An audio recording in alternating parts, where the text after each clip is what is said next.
Guys, nakita niyo ba itong loan app na Peso Pulse? Sa simula pa lang kasi, pinapakita nila na pwede ka raw umutang hanggang 50,000 pesos o higit pa or more than 50,000 pesos. Sounds good, diba? Pero tanong, totoo kaya to o may kapalit na hindi natin inaasahan? Kaya nga sa video na to, susubukan natin i-explore step by step. Honestly, medyo nakakagulat, kaya make sure na panoorin mo hanggang sa dulo kasi nga sa gitna lang ng process, biglang may plot twist na hindi ko rin ine-expect mga kalon seekers. So, sa pag-open mo kasi or pag-open natin ng Peso Pulse app or Peso Pulse, ano ba to?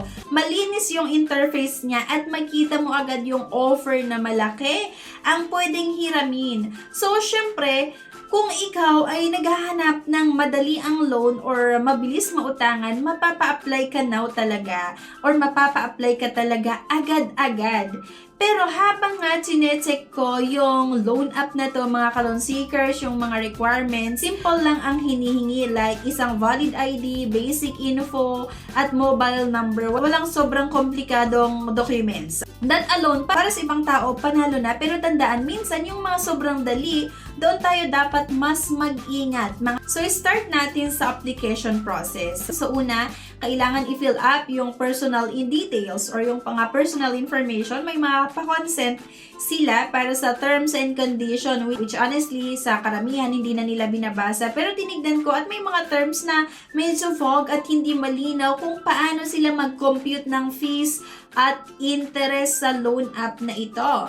So, pagkatapos nga, may mga step na straightforward naman like i-upload yung valid ID, may selfie verification, at syempre yung basic infos, yung sa employment nga sa puntong to, mukhang maayos pa ang lahat. Diba? So, parang wala pang masyadong red flags. Aside from yung medyo general terms nila, eto na guys, habang nasa kalagitnaan na ako ng process, napansin ko bigla na yung Peso Pulse na app sa simula, biglang naging Apex Credit yung pangalan at logo sa mismong page ng application. Like what? Diba? So, hindi malinaw kasi kung bakit. Pero for me parang may pinapalit na system or partner lender without fully informing the user upfront, diba? So, bakit nagpalit na iba yung pangalan sa kalagitnaan ng aking loan application? At para sa akin, medyo red flag to.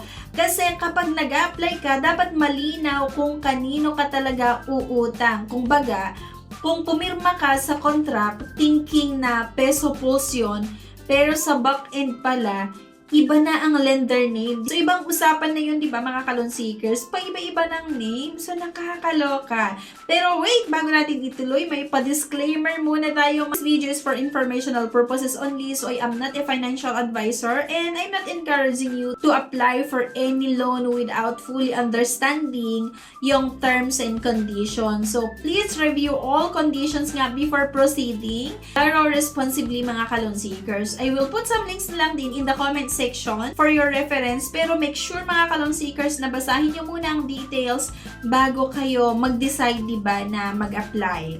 Disclaimer, try or apply at your own risk.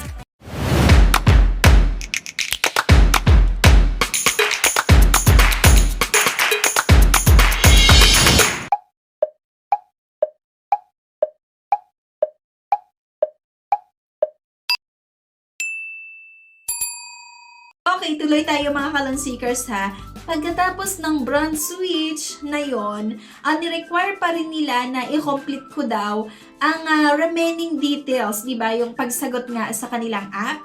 Sa puntong ito, mas naging maingat na ako pag-fill up kasi kapag may mga ganitong klaseng switch kasi, parang ibig sabihin na pwedeng mag-iba ang computation ng loan mo. Di ba? Parang nakakaloka lang, pati na rin yung mga fees. So, habang papalapit na ako sa final, di ba? Final step, wala pang malinaw na breakdown ng interest at yung mga charges ng loan app nito. Ang pinapakita lang ay yung possible loan amount at yung repayment date. Pero as we know naman, di ba mga loan seekers, minsan iba ang lalabas sa dulo or kapag na-approve yung loan application. So, same lang din naman siya sa ibang mga pautangan online nga na kailangan natin ilagay yung ating valid mobile number. May matatanggap na one-time password na kailangan ma-input dito. Pag i-submit din, lumabas nga na 2,000 lang yung pwede ko daw palang mahiram sa loan app na ito na taliwas doon sa 50,000 or hanggang 56,000 na loan amount na pambungad ng loan app na ito. So, by the way, ito nga daw yung mga ID na tinatanggap nga nila, UMI driver's license, post 14, SSS voters ID, health card, at yung national ID, pwede rin daw yung postal ID at PRC ID. Pagka-submit ko nga ng aking loan application, naging 2,000 lang pala yung pwede kong mautang dito at loan terms nga nila ay 7 days lang. So, ito yung breakdown ha. Dahil sa 2,000 pesos na pwede kong mautang, payable within 7 days, meron itong interest rate down na 0.07% per day. Disbursal amount lang ay 1,200. So, akalain mo yun, 800 agad-agad yung pinaltas. Repayment amount ay 2,000 pesos. Tapos, processing fee, 667.